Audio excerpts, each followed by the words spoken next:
Realisasi serapan pajak daerah Kota Palembang hingga 6 Desember 2023 disebut Kepala Badan Pendapatan Daerah Kota Palembang terpantau lebih tinggi ketimbang periode yang sama pada tahun 2022 lalu.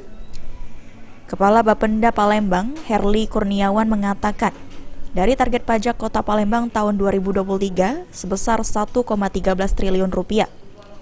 Realisasi serapan sudah berada di angka 93,53%, atau dengan nominal 1.041.207.131.142 rupiah. Angka tersebut terbilang lebih tinggi jika dibandingkan dengan tahun 2022 lalu, di mana pada periode yang sama, tahun 2022 lalu belum mencapai 1 triliun rupiah. Sementara untuk capaian realisasi pajak tertinggi, yakni pajak bumi dan bangunan, yang meski saat ini baru di angka 88,51%, namun serapannya sudah mencapai 247.367.508.928 rupiah.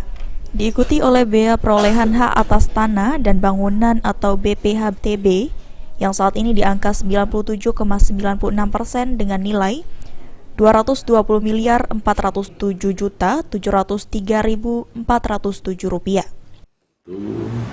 Realisasi kita sudah di angka 93,5%, jadi tinggal 6,5 lagi untuk tercapai target tahun ini. Dengan nominal 1.441.207.131.142. Kalau kita bandingkan dengan periode tahun lalu, ini cukup besar ya peningkatan di periode yang sama. Dengan capaian ini, pihak Bapenda Palembang optimis target realisasi serapan pajak sebesar 1,13 triliun rupiah dapat tercapai.